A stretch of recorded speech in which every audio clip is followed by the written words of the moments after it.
This video recaps a comprehensive series from Delicious Audio and myself, Liam Killen. We've dedicated a lot of time to finding the best pedals to combine with synthesizers. We examined 8 distinct effect categories across the series, and this video is a review of our top choices for each one. A true deep dive. If you'd like to see the complete playlist, that's linked in the description of this video, and we're also giving away a bunch of gear that we used or demonstrated in these videos. You could also check out the link in the description for that to sign up for the raffle. In terms of the overall setup, I actually use the same setup for pretty much every video. Everything that you're hearing is coming from either the Novation Circuit Rhythm or the Novation Bass Station 2, depending on the clip. For all of the videos in this series, I swore by the Voodoo Lab Pedal Power 3 to power all of my pedals. It's just really easy to have like a spaghetti effect going on, and the Voodoo Lab Pedal Power 3 is just the best way to organize your wires. The pedals are always sitting on either the Pedal Train XD18, which is the bigger model, or the Metro 24, which is a small one. And if you are on the lookout to enhance your pedal collection, which there's a good chance that you are if you're watching this video, consider using the Sweetwater affiliate links in the description of this video. If you're in North America, there's a good chance that they're going to have pretty much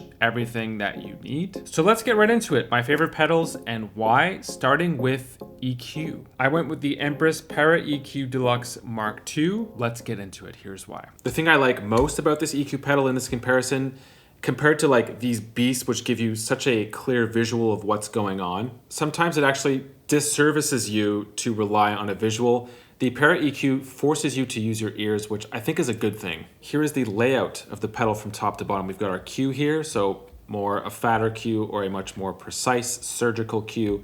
We have our low frequency from 35 to 500. We could boost that or reduce that from 15 to minus 15 dB. Same thing for mids, so 250 to 5K, and then 1K to 20K. So there is a little bit of crossover between these 3 bands here. On this 4th row down here, we've got some other EQ moves as well. And then we've just got a big old boost on the bottom here, which is great if you want to boost your entire signal. So like any good EQ pedal, you've just got a bunch of layers to work with here. You're working with 100% analog circuits with the Para EQ Mark II. Let's see what we could do with that bass. So low frequencies, let's say 35. I'm just gonna sweep here and find something that I like.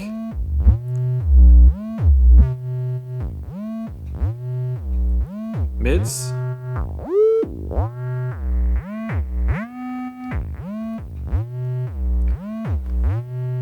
High frequency, do I want high frequency here?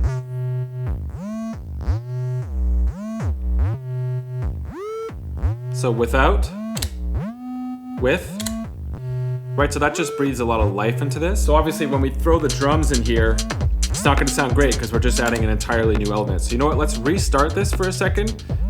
And this time we're gonna lo-fi up this. So we're gonna basically just close up the frequency spectrum, give it some more mids.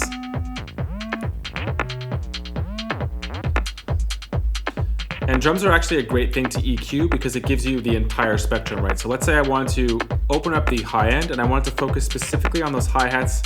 I find they're pretty loud in this mix. So let's find the frequency where they're maybe around here. It's kind of harsh. Pull that down. Right, so now those hi-hats are a lot more subtle. I would argue that this is the most production, maybe used for sampling or sound design pedal in this example, because you can't save anything. Everything is on the fly. Everything is just right there on the surface. There's no screen. And if you choose a high quality pedal like Para EQ, you're gonna find your ears just getting a lot sharper because you're gonna be relying on them a lot more. The only thing about Para EQ that you need to know is that it's mono in, mono out. So if you wanted a stereo signal with the same quality, you'd have to buy 2 of these. And I've actually seen many people commit to that, but it's something that you should definitely know going into it. So we've got mono EQ pedals covered, but what if you're looking for a stereo EQ pedal? That's where my next choice, the Boss EQ 200, comes in. The cool thing about the Boss EQ 200 is that you get dual modes. So manual mode, which is just, very simply pushing these faders and getting a visual of that EQ at the same time. There's also a lock mode here, which is great for a live setting in case you don't want to bump into anything and completely change your settings. So now I am locked. Like with the Source Audio EQ2, you also have a MIDI in setting where you're able to control settings here with an external MIDI controller, which is nice. Another interesting feature about this pedal is that you have several signal flow options. Mono, dual mono, stereo, and pre-post EQ for a ton of practical or musical applications. There's also 3 different frequency setups you can choose for more detailed sound shaping. So just like the other EQ pedals in this comparison, you've got a bunch of bands to work with. In this case, you've got 10. So much like the EQ2, I can boost up to 15 dB and reduce up to 15 dB on specific frequencies. In this example, I'm going to, let's say, cut quite a bit of the lows. So without it, you've got that kick. That kick is now pretty much gone. I really like the idea of the faders. It kind of reminds me of the TR-8S, which also has faders. They're just so useful in live settings like this. And again, you've got that dual world of having tons of control, but once again, if you need to be on the surface, it's right there. If I want to boost that level as well, I certainly can. This is one of my favorite parts of the pedal. Let's menu dive. I hit both of these to open up the menu. I could scroll down. This is my down, this is my up. I'm gonna scroll down to link. I'm going to unlink channel A and B. So you can see when it's linked, both of these are lit up. When it's unlinked, it's just A. So just like with the EQ2, now we're able to EQ left and right separately. And so I could jump back and forth now. So A has already been EQ'd. Let's go to B. If I want the same EQ, I could just budge these around a little bit so that they activate. Let's say I want this side to have some more low end. So you just get really intricate and precise. And you can get a really interesting stereo image this way. You could also get clever with audio routing with the EQ200 if you'd like to go mono out of input A into some effects pedals, back into input B. And once again, you could EQ that entire signal again. A lot of the examples in this video will be demonstrated with melodic parts like synths. Let's switch it up completely for this example and focus on drums, along with distortion effects pedals. So for this one, I went with the JHS Colorbox V2, as well as the Boss OD200. So let's start with JHS Pedals Colorbox V2, which is mono in, mono out. You can't see this, but on the side, there's an option for XLR or 1/4 inch in and out. So it's a very versatile pedal in that way. You could even use it on like your vocal, on a mic if you want, which I think is a really important thing to mention just like right up front. You don't usually see that with effects pedals. Up top we have this like preamp / gain section with a high pass filter, which we could switch on or off with this switch right here. And it gets really loud. I used to own a Neve 1073 DPA, which is like studio grade, great quality preamp. Even just in design, this definitely reminds me of that. And also the amount of volume that you get from it. It also reminds me of the Neves. I've set the volume from my 909 pretty low. So this is before and after. Take off that high pass. Okay, so I just want to make sure that my volumes are more or less the same.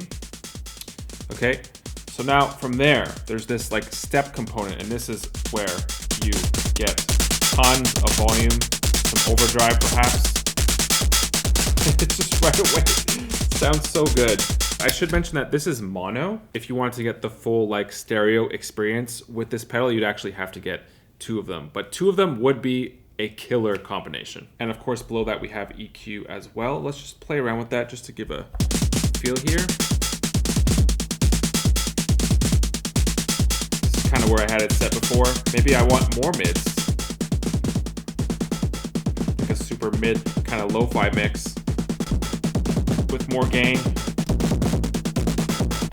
Or not. And on the 3rd row below that, we have treble, mid, bass, shift, which is essentially a frequency selector. So if I want to boost the highest of high frequencies, let's say on treble, I would just shift it to 6 o'clock.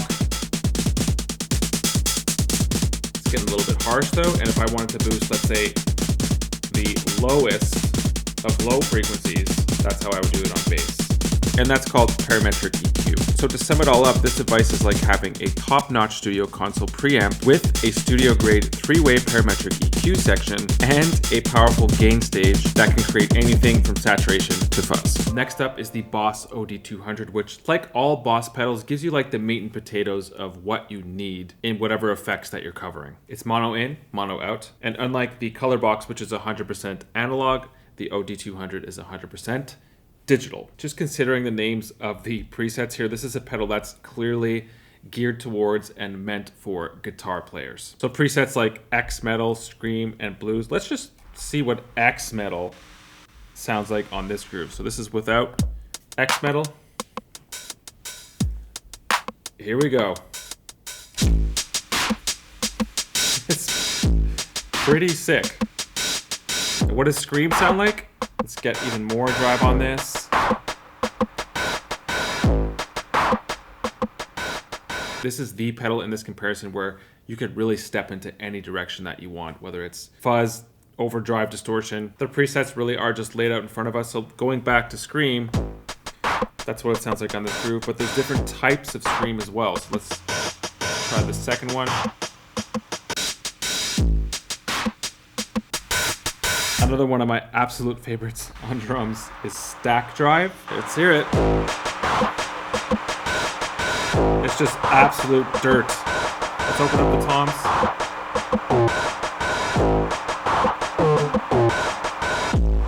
Bring the drive down, which essentially acts as like a mix. We haven't focused on fuzz yet. This pedal gives us an opportunity to do that. So let's scroll over to fuzz, see what that sounds like. Right, so it really is just crushing it. It does give that sort of square wave quality. It's so crushed. Goes without saying that this pedal is a great preset machine and is just super fun to play with on drums. Next up are lo-fi effects pedals, which there are plenty of. We'll be taking a look at Generation Loss, which is more of a tape style lo-fi effects pedal, as well as Source Audio Artifact, which is more of a multi-algorithm do-it-all lo-fi pedal. Let's take a look at both, starting with Generation Loss. Let's play this riff coming from the bass station. I'm gonna turn this pedal on, saturate.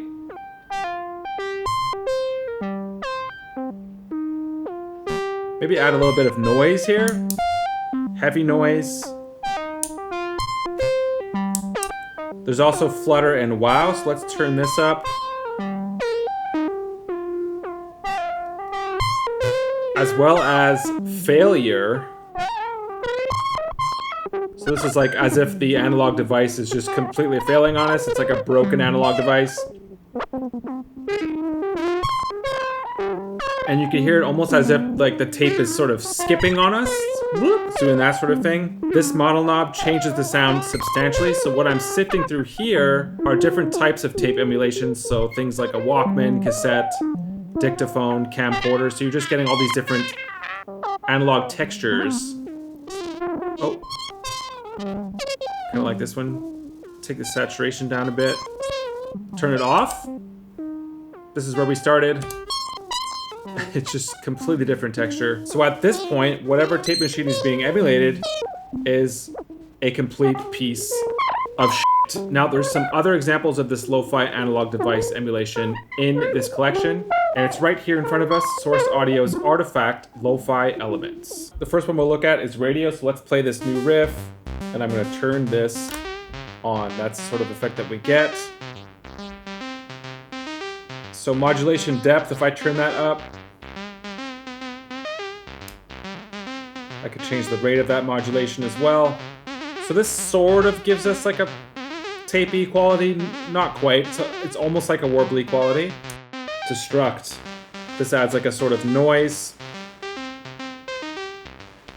There's a filter as well. And then if I change the bandwidth, with low bandwidth, this really sounds like a crappy radio. And then of course there's a mix knob here. So if I take it off completely, and if I slowly sort of mix that in, it almost sounds like it's a chorus effect until I get to 100% mix right here. There's also tape mode, and depending on like the combination, the mix of each of these knobs, it gives you all these different sorts of effects. So I'm basically just gonna run through a bunch of these and see what we can get here. So right away, this sounds maybe a bit like a chorus or a flange-ish. That's definitely some sort of saturation. Let's play with this bandwidth here.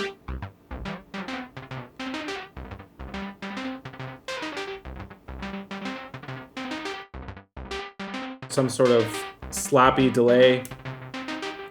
Oh, that's a longer delay. Turn the mix up. Bring it back down. Okay, interesting. So playing with the modulation along with this delay,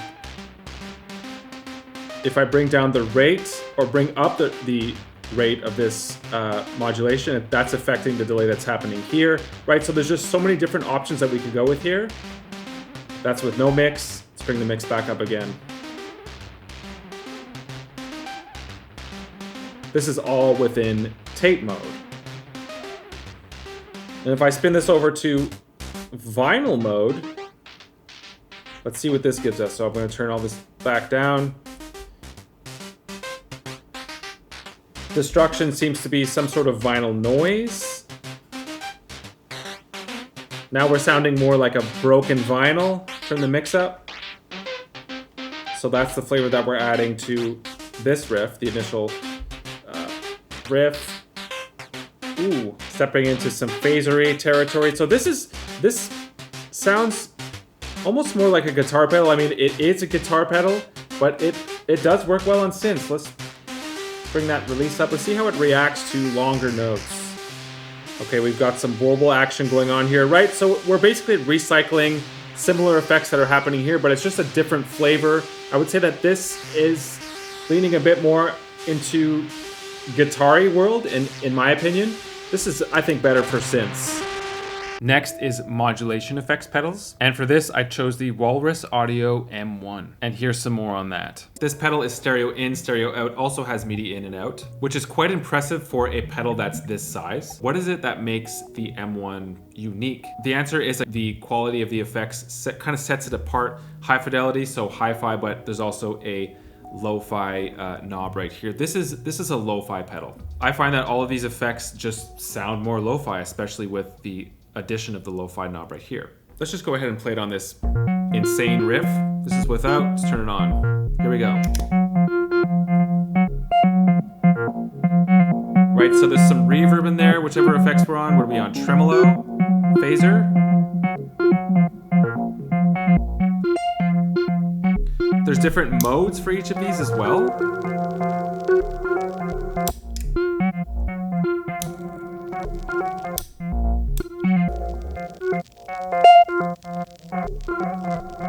Let's do that. I'm actually going to turn this noise down. So to do that, I'm going to hit this pedal here, hold it down so it flashes. I'm on noise. It's kind of hard to see, but there's a smaller print there that says noise. Turn that down. So you do have control over these parameters here in the small print. And that's both for tweak as well as tune. Space, I want to turn that down a little bit. Space. Again, without. With. Let's turn that lo-fi down. And this time I'm going to tweak the vibe. I'm going to turn up the drive. Right, so we don't really hear anything unless there's the drive. So this coincides with the lo-fi knob. I'm actually going to turn that drive down a little bit.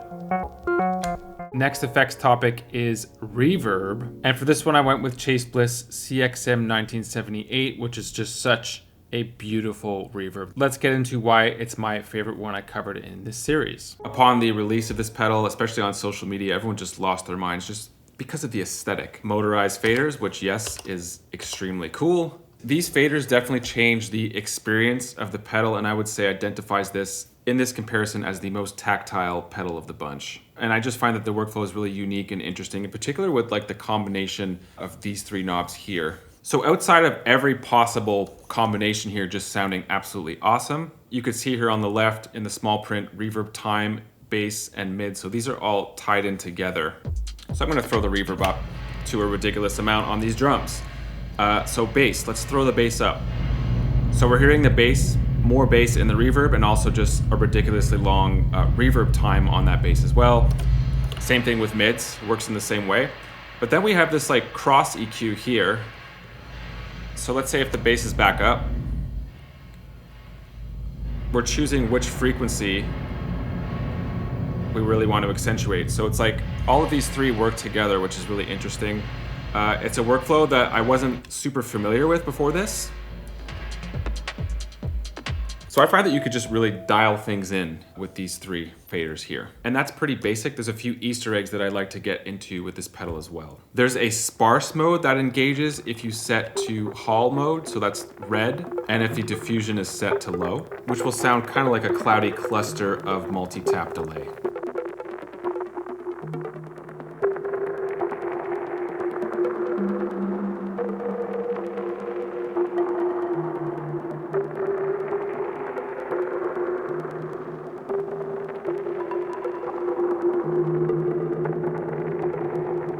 Another Easter egg setting is having the diffusion set to high and the clock set to LoFi. In this case, the pre-delay knob will set the echo time.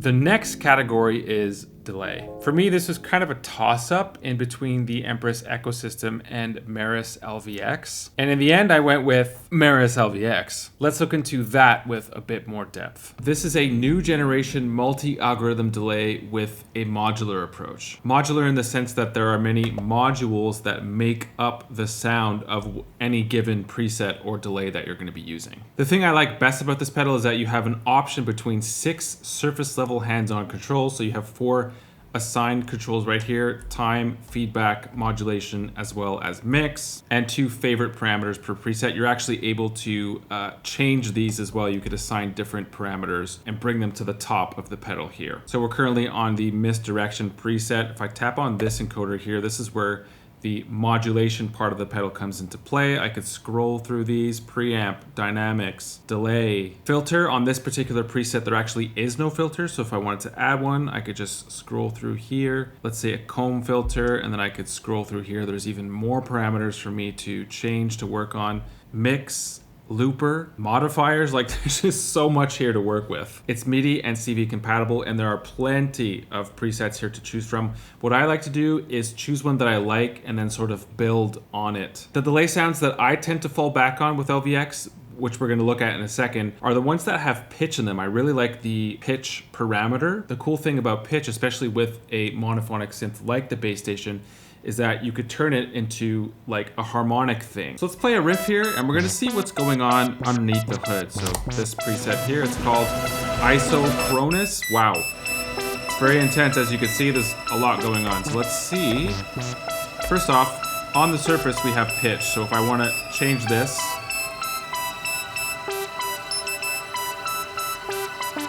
so we got a fifth over top of what's going on here, which I think is really cool. Let's go underneath here, under the hood.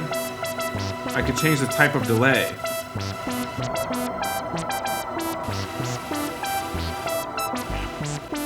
Modulate. Could change the type of modulation happening. I kind of like cassette. Turn this up a little bit. Completely different flavor. Cassette I like. Mix. Bring this back down. There's clearly some type of like reverb thing going on, so I think it's this one, swell, that's under dynamics. So I could change this to diffusion instead, limiter. Right, so this is a lot more than just a delay, granular delay pedal. It goes a lot further than that. Go down an octave.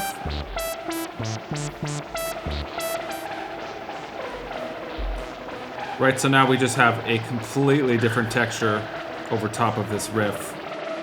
Moving right along with glitch and granular pedals. The winner of this category is Red Panda Particle 2. For this pedal, we're going to be focusing on some of the black modes here, which are the granular delay modes, as you can see. So I'm going to hit play on my riff, turn the pedal on, nothing happens because the blend is on 0.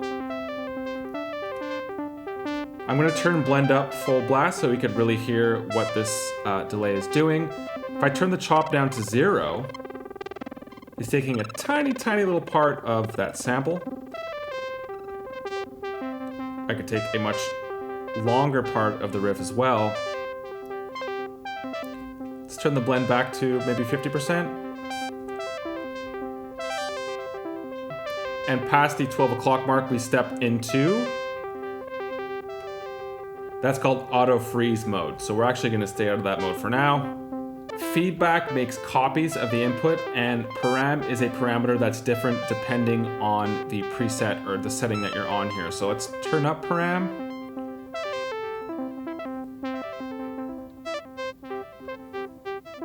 My personal favorite modes on this pedal are LFO. So let's again turn this blend up to 100% to really hear what this is doing.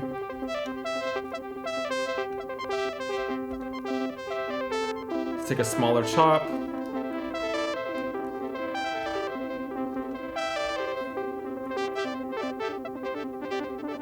So that's a really intense LFO. Could bring that down, make it a little bit more subtle. And now with the riff, 50% blend.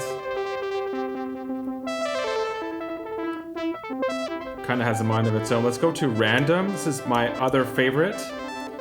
Blend to 50%. Or maybe we just want a little bit of this, like a little bit in the background.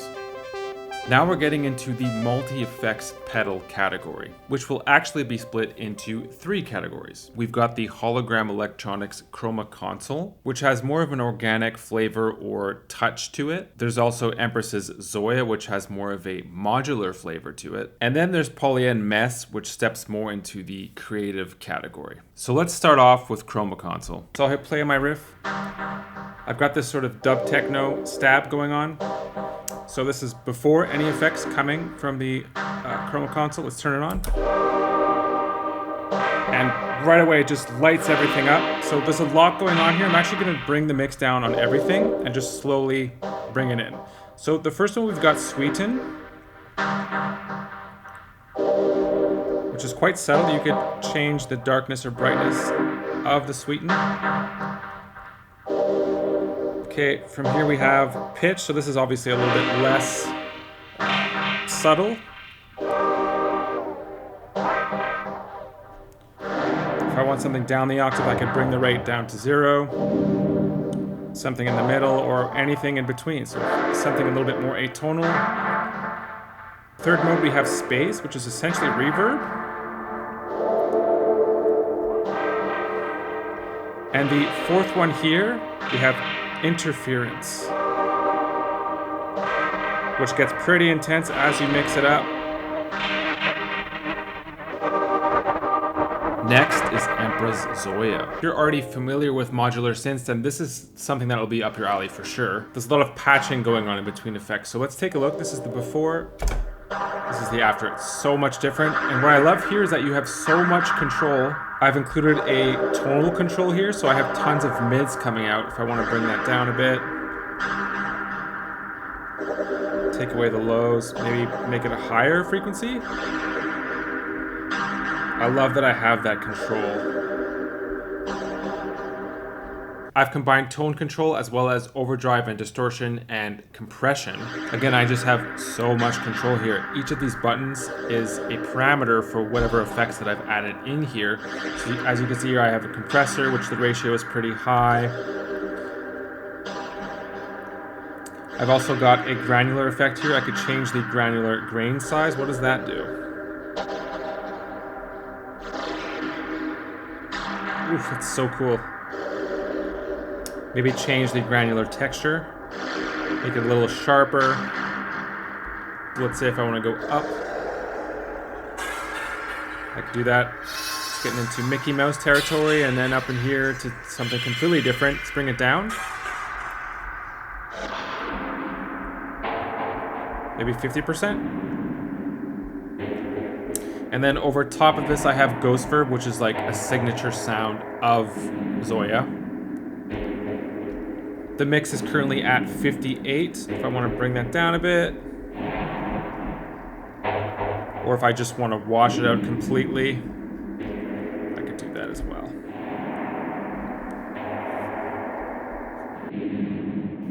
Let's bypass this.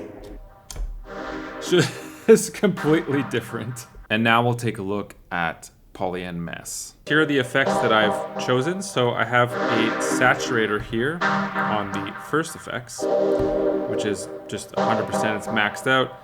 If I want to change the tone of this, I could darken this a little bit or keep it bright. Maybe keep it around 80.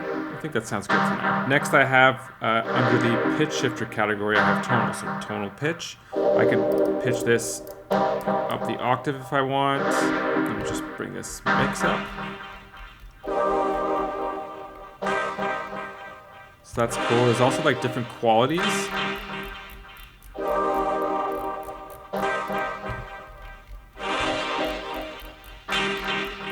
I actually found another, under the pitch shifter category, there's textural, which I find just sounds so much cooler. It's very alien sounding. So let's bring this up. We'll go up 12 semitones. And the quality is just so much different.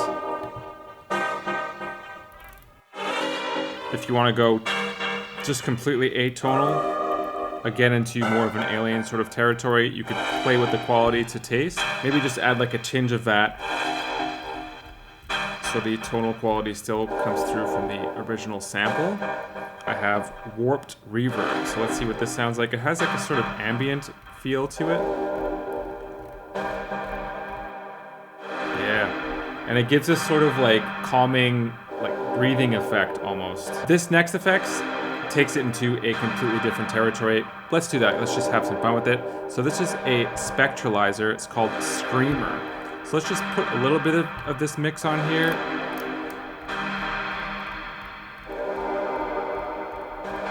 Again, it has this sort of alien feel to it. Yes, I love that. Playing with the warp, what does this do? It now sounds like Darth Vader breathing. What if I tune this down? Now it really sounds like Darth Vader. And of course, it's really easy to lose perspective. So what did we start with here? We started with, so it's just like a dub techno stab. And that pretty much completes this entire series. This one was super fun to put together for you guys. As always, if you guys have any questions or comments, make sure to leave them in the comment section of this video. And that's a wrap. Thank you guys so much for being here. Hope to see you in somewhere in the next video.